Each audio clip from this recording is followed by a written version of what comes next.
Good evening, and welcome to another edition of Down on the Farm with Tom Willey and his friends. And this evening, I'm very pleased to welcome a guest that I've been scheming for well over a year to get onto the Down on the Farm front porch with me. And his name is Peter Donovan, and he is with the Soil Carbon Coalition and operates the Soil Carbon Challenge that we're going to learn about in just a few moments. But Peter, I always invite our guests to begin with to ground themselves in the soil, and to tell us a little bit about your personal or familial connection to agriculture, and how recent or immediate that is. And I'm guessing you're probably not a native of the San Joaquin Valley, are you, Peter? No, I'm not. I was born in Missouri and grew up mainly in the Midwest and East Coast. And my immediate family is not involved directly in agriculture. But my paternal ancestor came over as an Irish potato famine refugee in the 1840s. And as a young man, I spent quite a few years herding sheep and doing a variety of agricultural labor and herding cattle as well. So I spent quite a few years doing that. So my grandparents came over from Ireland as well, just about 100 years ago, not in the 1840s, so well past the famine. But that's my most immediate connection to agriculture too. I still have a cousin in Ireland, Liam, that operates my grandmother's farm that's been in the family for, since 1850, and sheep and cattle. So if you weren't raised on a farm or in an agricultural family, how did your interest in agriculture develop? Well, it was probably a fairly lengthy process, but I did spend about 6 to 8 years herding livestock when I was in my 20s after I graduated from college. In Missouri? In eastern Oregon and western Idaho. And that was where I herded sheep and cattle. And it was sort of an exotic thing for me to do. I didn't see opportunities like that where I grew up necessarily. But when I was 16, I watched a border collie field trial in Scotland and was very much taken with that. And I ended up taking packing jobs in Oregon and Idaho when I was younger, and that led to a job as a camp tender for a sheep outfit on the Snake River. High country packing.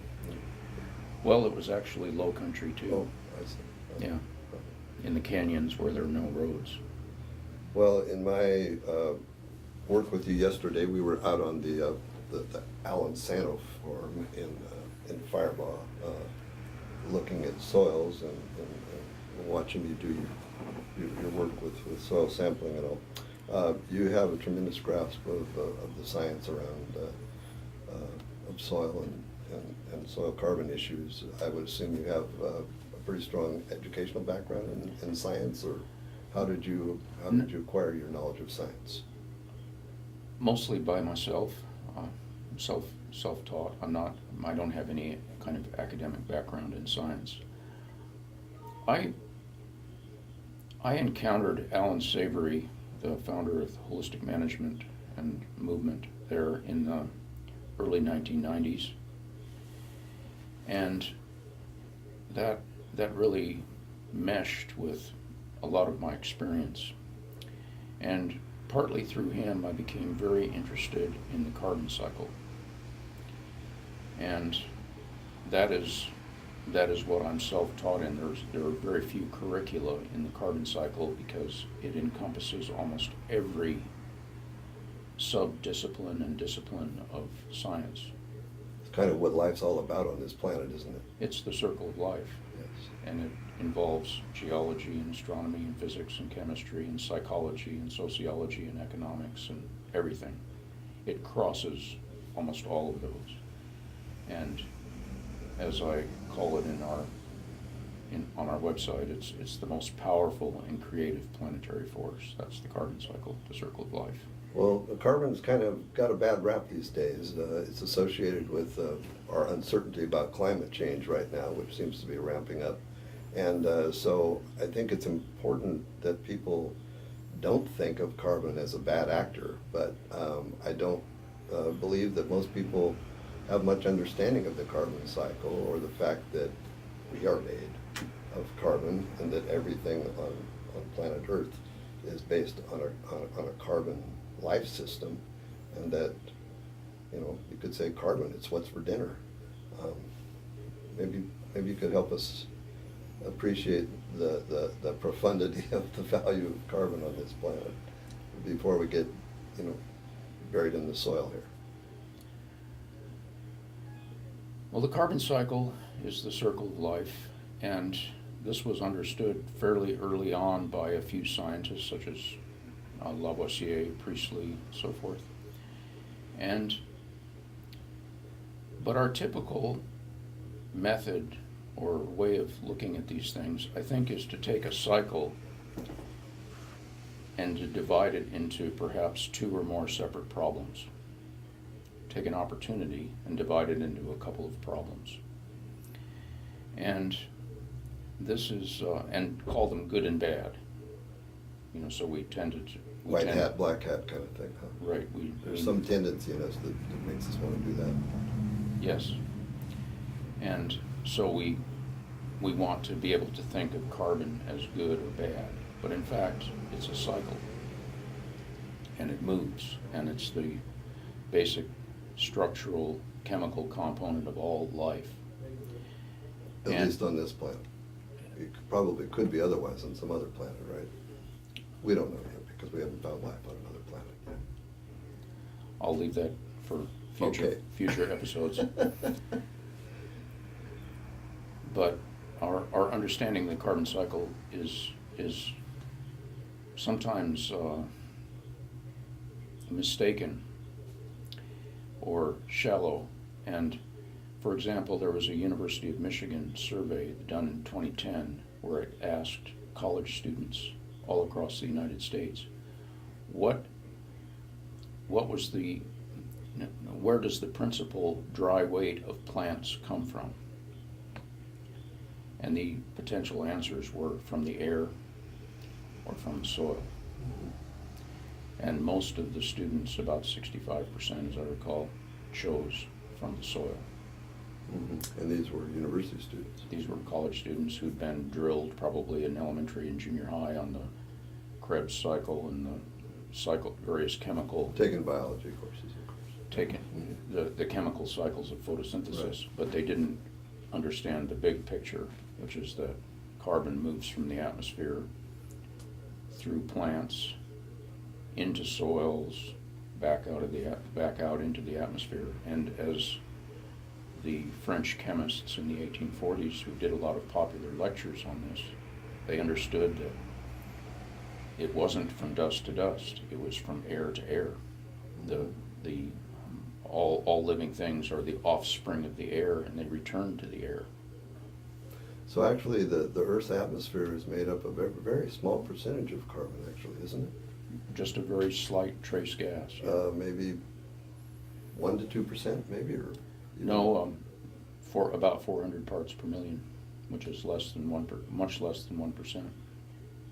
Because 1,000 parts per million would be 1%. No, it would be 1/10%. Oh my! So it's minuscule. Yes. And so the fact that we are changing that with our human practices that we're changing something that is so minuscule by a rather minuscule fraction, and that can have so much a profound effect on the warming of the Earth and potentially our climate. That's pretty amazing, isn't it? Yes, and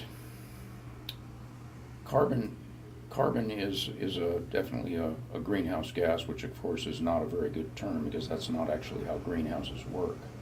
But it's a heat trapping gas. In other Right. words, it absorbs infrared radiation.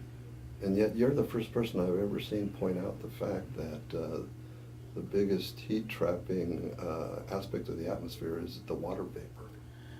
Well, actually, plenty of people have pointed that out. Well, I mean, to me. Or, yeah.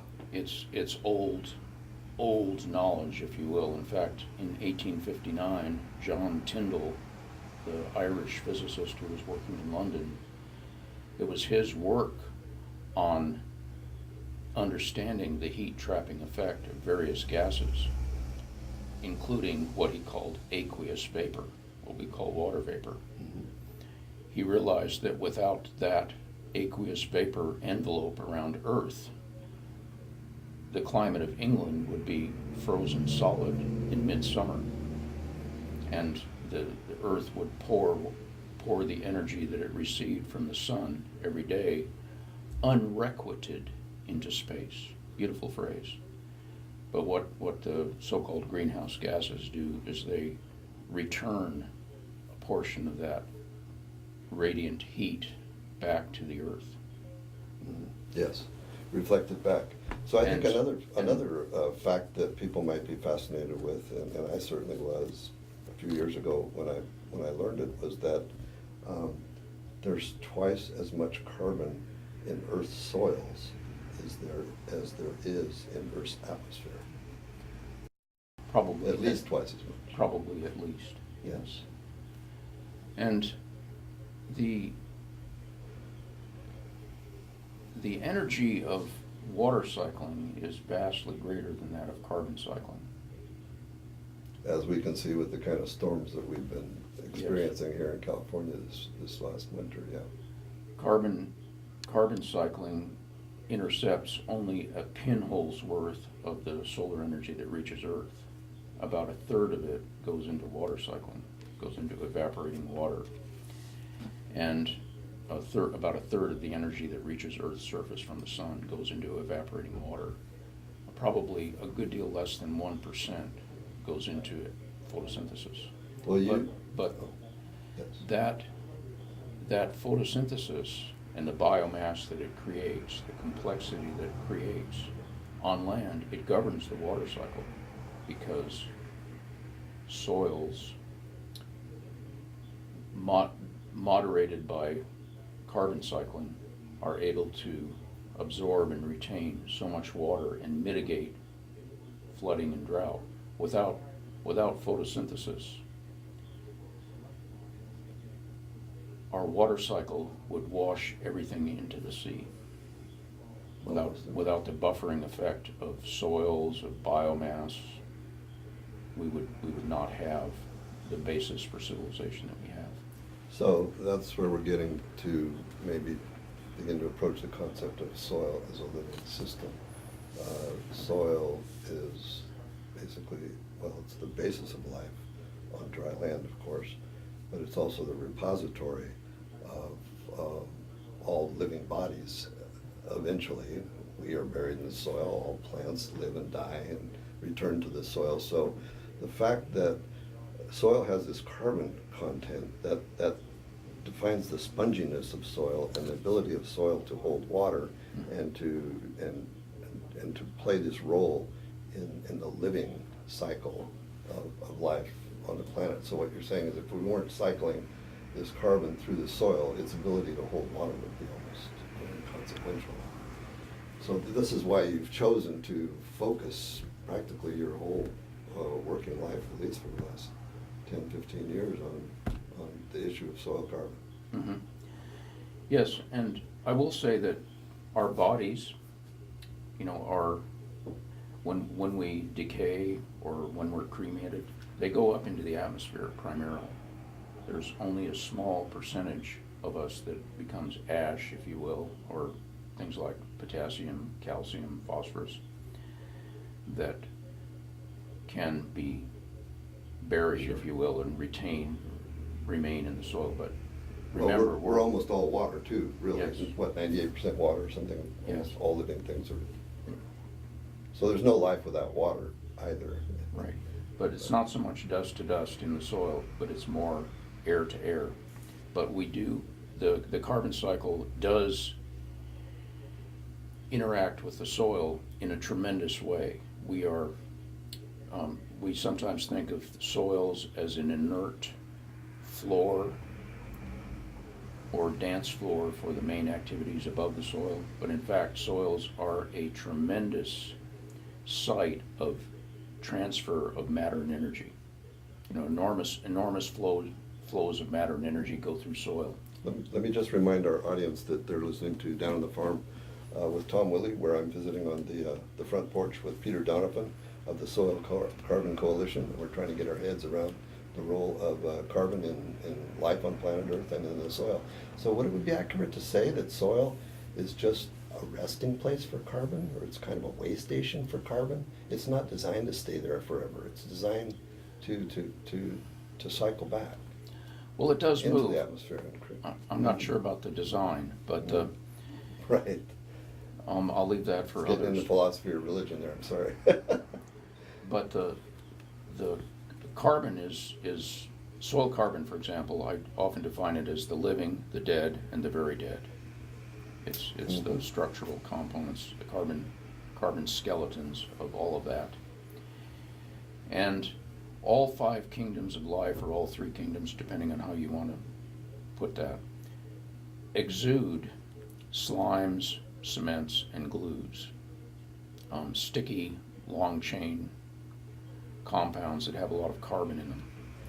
And bacteria and fungi, for example, are big ones for that. And the sticky slimes and glues that hold the mineral particles of soil together and that enable pore space and that enable the soil to absorb and retain water are the carbon elements of the soil. This is what I call soil carbon, and they act like mortar and rebar, if you will, of the soil structure. Mm-hmm. And this is put into the soil by plants. And then in concert with the microbial life in soil, which is practically unfathomable Yes. in its complexity, they're actually creating what I call an architecture down there for the enhancement of their own lives and the enhancement of plants in basically symbiotic associations.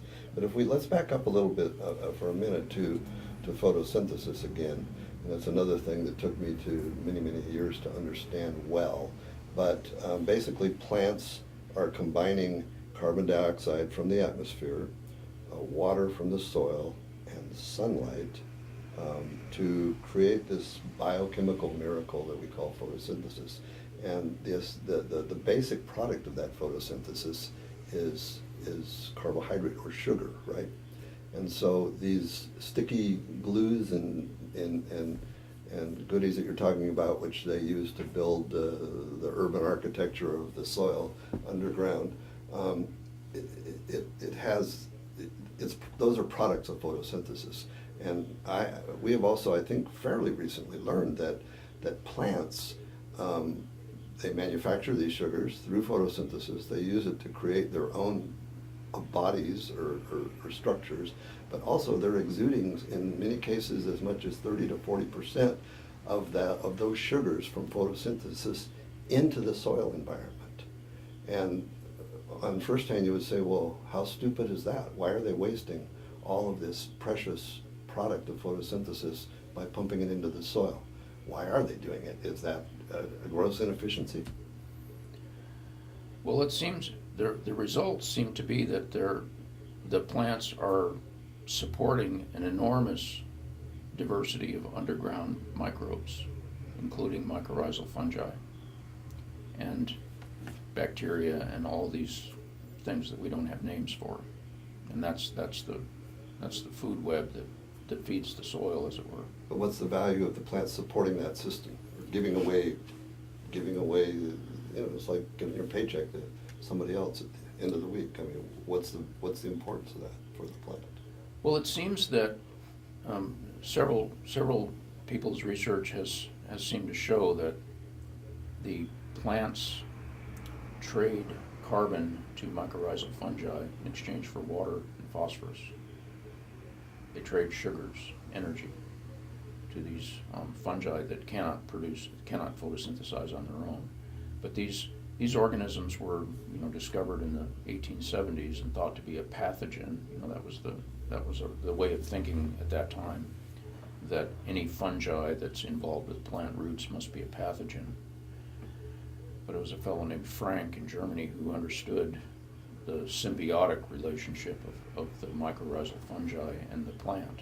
So we have this material exchange going on, but the mycorrhizal fungi also have the ability to filter out potential toxins to concentrate nutrients, and that is beneficial to the plant, apparently.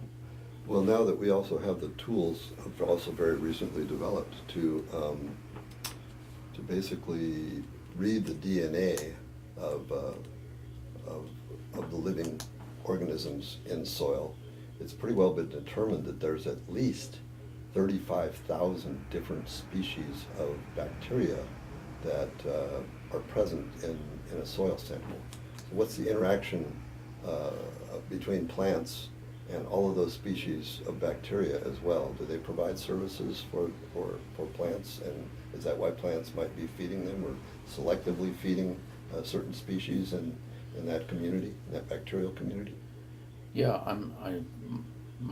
I don't know, Tom. That's a fascination of mine. Right. I like to do a lot of reading on it, but from my information, there's plant immune functions or immunity functions that the bacteria can be serving, just like the microbiome in our own bodies that we've also rather recently discovered the importance of, but that whole system seems to operate in soil as well, between fungi, bacteria, and many other kinds of living organisms that there are. So yesterday we were looking at soils on the Sano farm, and there was a cover crop out there that was about almost waist high at least in that field, and it's very unique to find farms doing as much cover cropping as the Sano farm is, way out on the west side where there's a great scarcity of water, actually. I mean, a critical scarcity of water. Those folks have been paying as much as $1,000 to $2,000 an acre foot for water in the last few years of drought, when my water costs me in the Madera area maybe $150 an acre foot. Why are they growing these cover crops, and what was your interest in looking at a field in particular that is intensively growing cover crops when they're not growing an economic crop? Well, cover crops are many people, particularly in very low rainfall areas, think that we don't have enough rain to grow a cover crop. But in California, obviously, you have winter moisture here, and not that much on the west side. I mean, their average rainfall may be 6-7 inches out there, so they count every drop. But cover crops can continue to feed the soil with those sugars. They intercept the brute force of those hollow-pointed bullets that we call raindrops, and they protect the soil from sun and the elements. But the point is that they also contribute. When mycorrhizal fungi are seen to be what they are, it's one of the most destructive things to a mycorrhizal fungus is fallow. Bare soil. Bare soil. There's no food input going on without plants. Yeah, bare soil doesn't seem, you don't find bare soil in nature unless there's absolutely no water, it seems like. If you compare just the natural environment that we live in here, the San Joaquin Valley has been bone dry for 5 years, and we've been used to seeing, brown landscapes or maybe even bare soil, but with this 10 to 15 inches of rain that we've gotten this winter, all of a sudden every place the earth is green. So it seems like the earth, if it has water, wants to grow something, wants to produce life.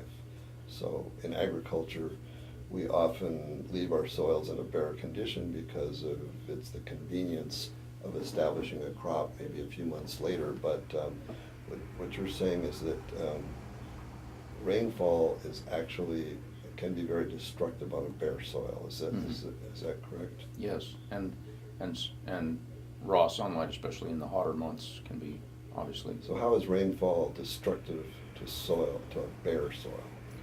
Well, it can be a tremendous compacting force.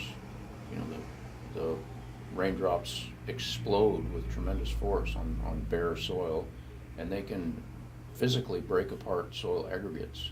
It's these soil aggregates, these structures of mineral particles That the microbial system and the plant system have been creating. Right, this architecture, this urban architecture, if you will. Yes. Underground. That's the fundamental infrastructure of our economy, of our steel, asphalt, and concrete infrastructure, and of our civilization. So it's very unwise for agriculturists to leave their soil bare. It either needs to be covered with living plant matter or the detritus or the residue of a former crop in order to intercede against that impact of the rainfall directly against the soil. Exactly, and the cover of soil is, although, you know, crop residue, for example, probably most of it will not ever become soil carbon immediately. It'll be oxidized back into atmospheric CO2. But it's very important to create habitat, to protect the soil from the impact of those raindrops, to shade the soil from direct sunlight. You know, think of what a mushroom needs. It needs shade, moisture, and not temperatures lower than 160 degrees Fahrenheit. So it's very important for habitat for microbes to have that soil covered. And these microbes are the ones that build the soil aggregate, if you will, that metabolize the carbon from plants and build that soil aggregate with their slime, snots, and glues, and rebar in the form of mycorrhizal hyphae. But this leads to having a soil cover, either living or dead material over the soil, can also have a tremendous impact on how much rainwater that soil is able to accept or allow to enter and store underneath. When soil seals from, if it's left bare and the rainfall creates that sealing effect, what happens to the water then? It runs off. It runs off into streams. Yeah. Whatever. So then the Sano farm, even though they might be risking losing a bit of their rainfall to the transpiration that the plant might put back into the atmosphere, they're also enhancing their ability for their soil to receive and accept and allow to enter maximum amount of rainfall. I mean, how much difference can it make between the infiltration rate of a soil that's left bare or covered? It can be orders of magnitude. As many as 10 times different. Or 100 times. Yeah. So therefore, in the San Joaquin Valley, a place where we've been suffering from extreme drought for the last 5 years, it's very important that all the rainfall that we're getting this winter would be entering the soil profile and working its way down to the aquifer, the water table. But if we're leaving our soils bare, we may be getting a whole lot of runoff into streams or whatever, and that water is escaping, and we're not effectively capturing it or storing it for future use. Right. This is why soil carbon is so important to the water cycle. You've understood it well, Tom. Thanks. Okay. Well, we're going to take a little break for some public service announcements, and when we come back, we're going to talk about the Soil Carbon Challenge, which is an effort that Peter Donovan has been organizing and putting into effect for about the last 6 or 8 years. We'll be back here in just a few moments. So welcome back to the Down on the Farm front porch, where I'm visiting with Peter Donovan of the Soil Carbon Coalition, and he's visiting our San Joaquin Valley to monitor some of his already established sites. for the Soil Carbon Challenge and to establish a few new ones, we hope. Um, Peter, you've been rather a nomad, I know, for the last 6 or 7 years. You actually traveled the country in a modified school bus, which is modified into a soil laboratory, working on this project of yours called the Soil Carbon Challenge. What's that all about? Well, the Soil Carbon Challenge was started. The idea for it took root in about 2007, when there was a lot of talk about soil carbon sequestration, which is not a word I particularly gravitate to because it involves some sort of permanence or something. And as we pointed out earlier, the carbon tends to move in a cycle, even sometimes very slowly, like groundwater. May move at the rate that your fingernails grow. Yes. But the conversation was coming around about soil carbon as a potential mitigation for climate change. And in 2007, I also published a U.S. edition of Alan Yeomans's book, Priority One, Together We Can Beat Global Warming, which, though I felt it was weak in some cases, was a very, very strong book in that it was the first one to treat climate change from the perspective of the carbon cycle. And that's the bigger context of climate change, I think, that we need to understand, and the enormous role of water cycling in that change. Now, there's a couple reasons we decided to focus on soil carbon change. For one thing, our Soil Carbon Coalition board and a few other people were very interested in the ability to measure this change. We thought we could measure it. Yes. And the conversation at that time, and things are changing, of course, but was about the difficulty of measurement from the point of view of a carbon credit program. And certainly that difficulty is large to verify a tonnage of, say, carbon, quote, offset. And I don't make it clear that I don't really believe that we're in an offset situation here, or that offsets are meaningful in the way that a lot of people think of them because of the way carbon moves. But also that a general skepticism that management could make a difference. In other words, that it was possible to change soil carbon. We grew up with a lot of ideas like it takes 1,000 or 10,000 years to build an inch of soil and that sort of thing. Correct. So, as I wrote when we began this idea of the Soil Carbon Challenge, if we want to find out how fast a human can run 100 meters, we don't build a computer model. We don't convene a panel of experts on human physiology to make a prediction.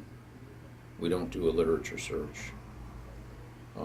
We don't do a government propaganda program to saying that everybody should run faster, or that red-headed sixth graders should be faster than anybody else. We in fact, what we do in that situation is we run a race or a series of races. And so that kind of thinking we took to the Soil Carbon Challenge.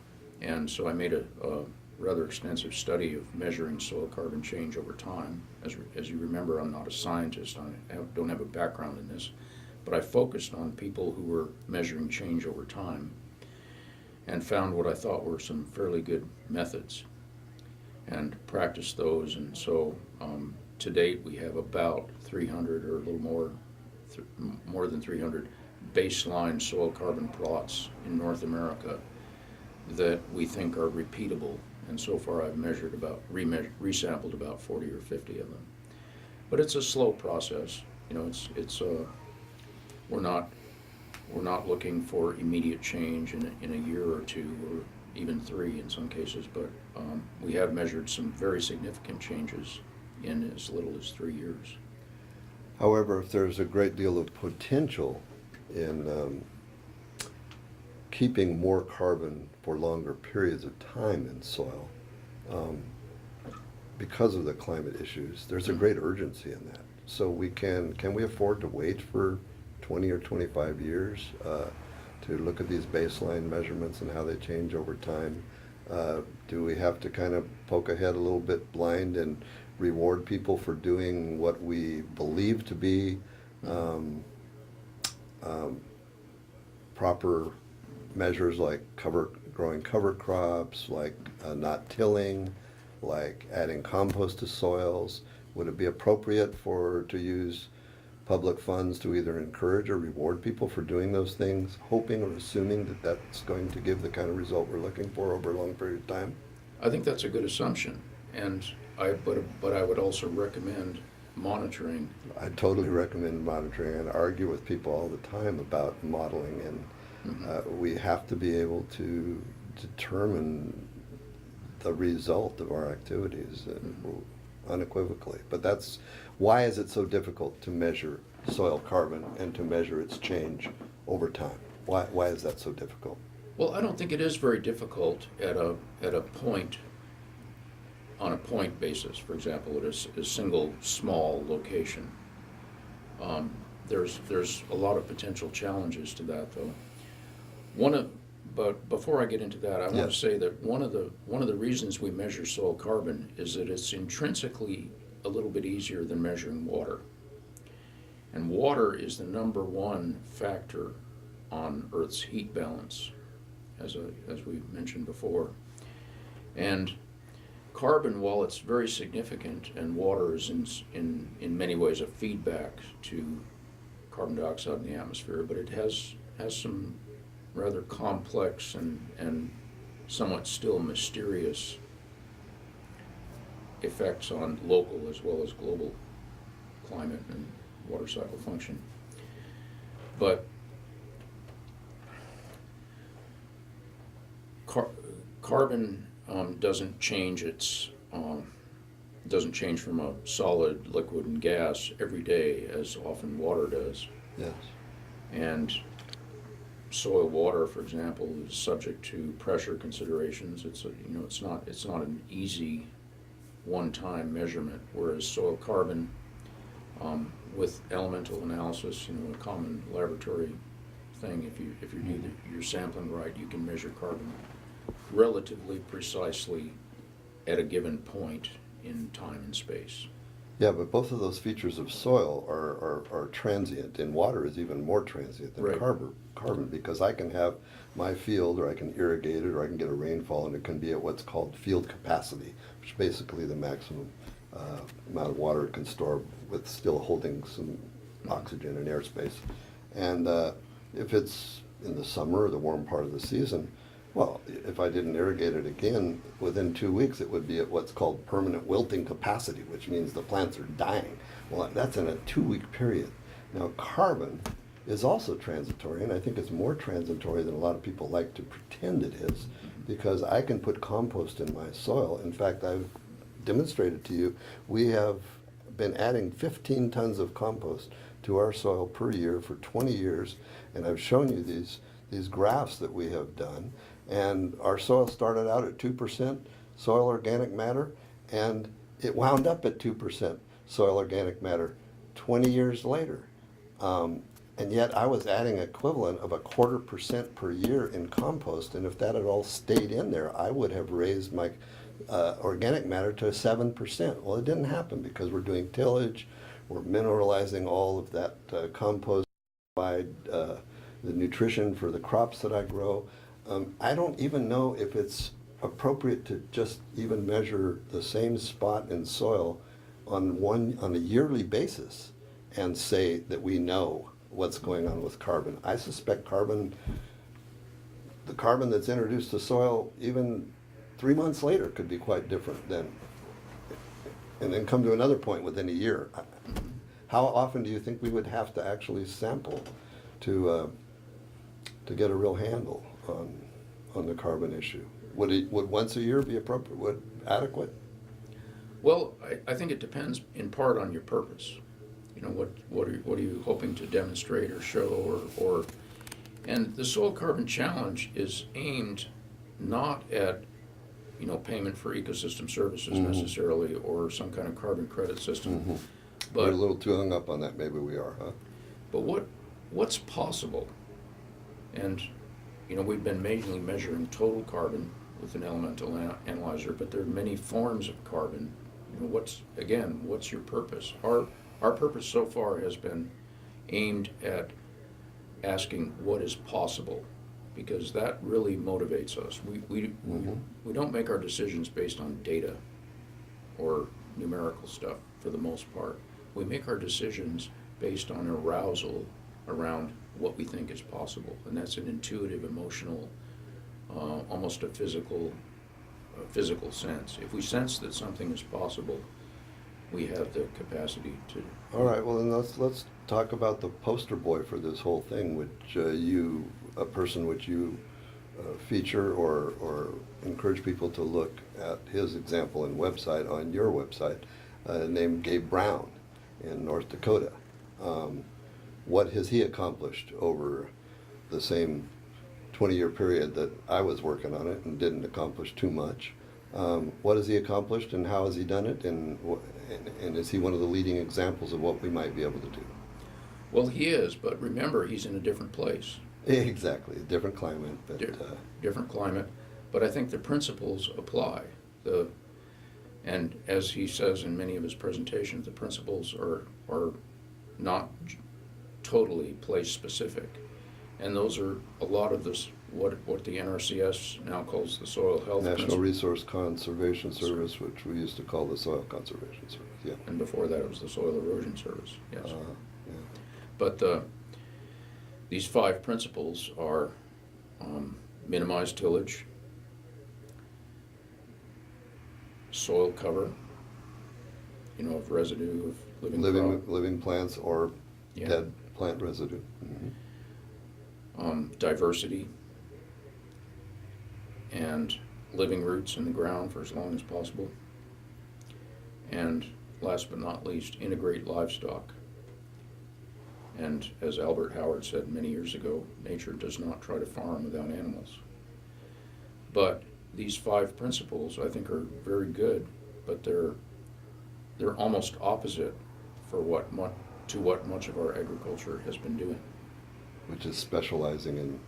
Which is tillage, monocrop, sometimes without any kind of even rotation, with long periods of fallow or bare ground, uncovered soil with no living roots, and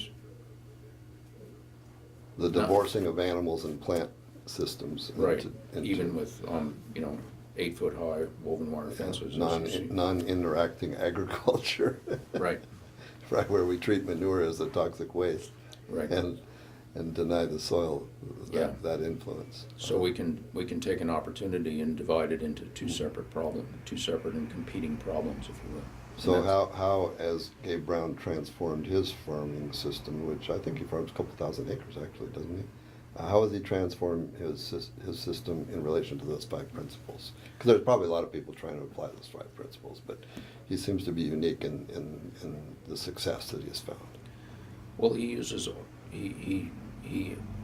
takes those 5 principles, if you will, and creates. Farming is a very creative enterprise, as you know. Yes. He creates site-specific, farm-specific, situation-specific ways of implementing those principles. And he's been a no-tiller since the early 1990s. So he's completely given up on tillage. Pretty much, yeah, and uses very low disturbance seeding tools. He uses an enormous amount of diversity in cover crops and types of crops that he grows. I understand that some of those cover crop mixes that he and others are growing back there now, it might contain as many as 15 different species all at once in the same cover crop. Right. Yeah. He and the cover cropping and livestock, and he's able to use those mixed species cover crops with livestock in many cases, by grazing them. Grazing the cover crop. Right. Mm-hmm. And so, in effect, he figures out ways to implement all 5 of those basic soil health principles. And the economics of that work out very well. His input costs are extremely low, and he's able to sell a variety of things, including cover crop seeds, livestock of all kinds. And he's farming without irrigation in an environment in which I think he gets about an average of 15 inches of rain per year. That's correct, yeah. So, and how has he influenced the soil carbon content on his farm? Well, we have some plots on his farm, but the influence of those practices has increased his organic matter sometimes by 2 or 3 times over what he started with in the early 1990s. Yeah, I've seen numbers like go from 1 or 2% up to 6% over that 15 or 20 year period. That's pretty dramatic. It is pretty dramatic, yeah. And remember, North Dakota you've got long winters. You have relatively short season of oxidation, so it's probably an intrinsically better environment to build and store soil carbon than further south. Yeah. But soil carbon is very, it's only a few percent of the soil structure anywhere except in peatlands or tundra or something like that. Right. But it's responsible, as Chris Nichols says, of something like 90% of the soil function. Right, but also in an environment like North Dakota where the growing season might be only a few months compared to 12 months a year on the West Coast here, the total photosynthetic production in an environment like that is way less than mine here in the San Joaquin Valley. I mean, I might be able to do 3 times the amount of photosynthesis that he can do in North Dakota, but it doesn't necessarily mean that a whole lot of it is staying in my soil. But he's being in a very restricted photosynthetic zone that he is in North Dakota. What he's accomplishing is even more spectacular. So anyhow, let me just remind the audience that they're visiting with us on the Down on the Farm front porch, where we're talking in conversation with Peter Donovan of the Soil Carbon Coalition and learning about the importance and the importance of cycling carbon through our soils. So how you travel around the country in your mobile soils lab, and you establish these sites, and how frequently do you come back and monitor them again? Well, it's partly influenced by what's practical. I would like to get to most sites at a 5-year interval, but we're also trying to expand our network. I can't cover the whole country or the whole continent. But what we've tried to do with the Soil Carbon Challenge is seed the possibility, if you will, of measuring change in soil health, soil carbon, and watershed function, and which soil carbon is a very crucial factor. We're doing more and more things like infiltration measurements. I've always done some soil cover measurements, particularly in perennial pastures, because those can change subject to management. But it's to point out the agency that we have in modifying or improving soil health and watershed function. That's really the purpose, because so many of us have a lack of agency around that. So you're actually soliciting citizen scientist collaborators and allies, whether it be in someone's backyard in a suburban place or on a several thousand acre farm like the Sanos out here in the Westlands. Yes, we are, and there's a lot of, in other words, to try to increase participation. Soil health and watershed function are at the basis of our civilization. They're what make it really possible for us to grow food and continue to do that for generation upon generation. But since the 1930s, for example, we've spent trillions of dollars fighting the symptoms of soil health decline and watershed function decline. Symptoms such as erosion, blowing dust, increasing floods, increasing droughts, rising costs of production, nutrient leaching into our waterways, and even Dust Bowl refugees. We're gonna probably see a lot more of that in the now and in the near future. We're going to see refugees not only in Syria but in the San Joaquin Valley. That seems kind of like a corollary to the way we deal with what we call a healthcare system, in which we have people living very poor lifestyles and eating very poor diets, and they are having serious endemic disease problems that they're constantly going to the repair shop to try to, fix or live with. So what you're hoping that we would do is to shift our focus on creating another system in agriculture that is more focused on how would this system work more successfully in collaboration with nature as it's given to us on the planet, to basically supersede the problem solving by creating a great deal more success in the way that we operate agriculture. And yes, there are tremendous incentives that keep us focused on problem solving. They're institutional, organizational, habitual factors, and money factors that's where the money and jobs are, is in problem solving. But as these hidden foundations emerge, as you mentioned, the microbiome and the importance of nutrition emerge from the bottom, so to speak. These are the foundations. And in agriculture and natural resource management, soil health and watershed function are emerging, previously hidden. We've only looked at the symptoms. We're not going to skip looking at the symptoms for any kind of near term. There's still tremendous incentives to keep us focused on that.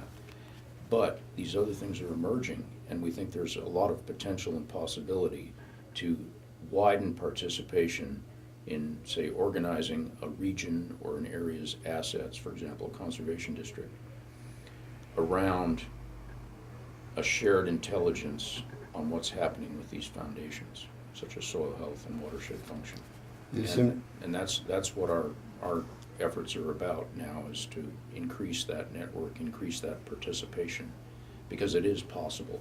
You seem to be rather admiring of the Wikipedia model of gathering and sharing human intelligence, and is that something you're trying to incorporate into the Soil Carbon Coalition model? Yes, I mean it's if you will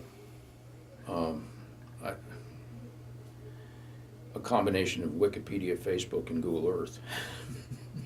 You're very technologically savvy. I would like to direct people to your website. You have a map of the United States that shows all of the sites that you're working with, and you can click on them and look at the soil carbon parameters and soil management parameters on each of these. And you would encourage other people to help establish more sites. Right. We have quite a few resources on our website, soilcarboncoalition.org, about participating in this thing, whether you're managing, whether you're monitoring, or whether you're looking at what's possible. And the idea is to create a wider shared intelligence on what's possible. So you're not just inviting farmers. I mean, I tell people that if you eat food, you're a farmer. So, I mean, anybody that manages even a few square feet of soil can interject themselves into this process. Right. Which is very exciting. Mm-hmm. So you had one of your presentations. You made a distinction between letting something happen versus making something happen. That we've been doing a lot of trying to forcing natural systems in our human activities to do what we want them to do. And you're trying to develop more of an idea of cooperatively nudging systems rather than trying to bend them to our will. We need to bend our activities to, if one might want to call it, the will of nature versus. Yes, and these are, thanks to a lot of high technology and satellite information and so forth, we have the ability now to understand that these forces, such as the carbon cycle and the water cycle, even more so, are vastly greater powers than what we muster with all of our technology and human effort. And this is why I say that the carbon cycle is the most powerful and creative planetary force, and we're inside it, we're not outside it. And as Janine Benyus says in biomimicry, we have the opportunity to learn from nature, not just learn about nature. And I think that's the shift that's happening. And these are much greater forces than we have at our disposal. And there's a tremendous opportunity if we can learn to work with them rather than continuing to fight them. Well, our species has about a 250,000 year history on the planet, and 95% of that time we were hunter-gatherers. At the end of the Pleistocene, about 12,000 years ago, the end of the last ice age, seemed to be the period of time when we decided to invent agriculture for whatever reasons. And that whole period of time up until now has been called the Holocene. Geologists are about ready, or pretty much have pronounced, that we're into a new geological era called the Anthropocene, which indicates that the human activity is the most dominant force on change on planet Earth. How does your work fit into this concept of the Anthropocene, and do you accept the idea that we are indeed in the Anthropocene? That maybe we're pilots of planet Earth, but maybe we're driving without a license. And what you're encouraging is let's get smarter about our driving habits. Mm-hmm.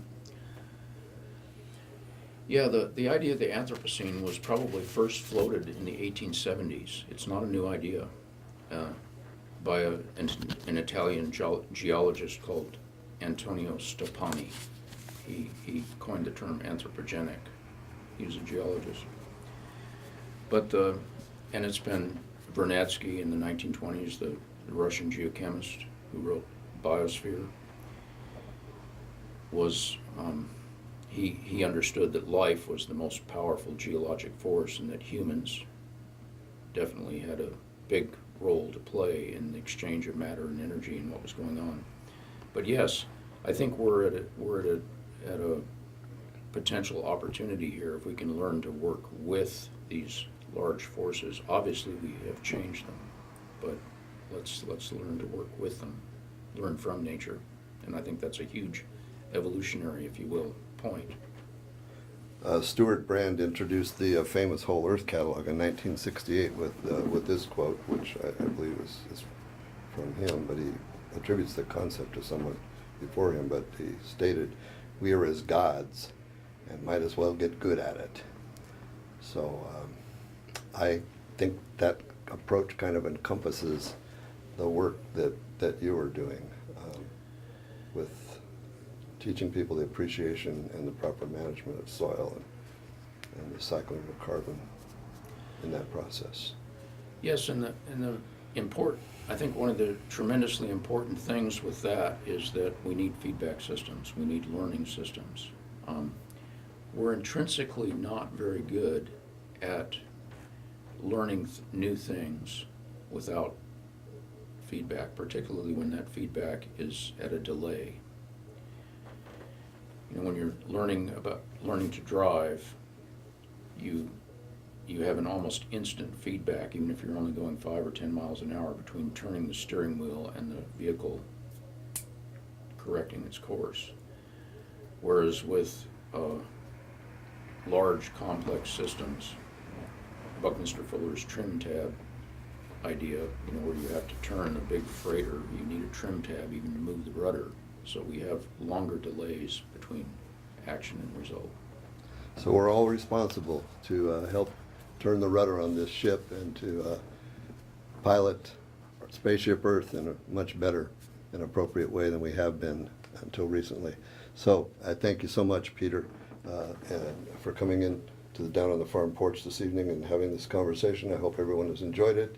Everyone, stay well, grow your own food. If you can't grow it, have a good farmer grow it for you. Take care of your soil and make your family's own dinner on the kitchen stove. Good evening, and we'll see you next month on Down on the Farm.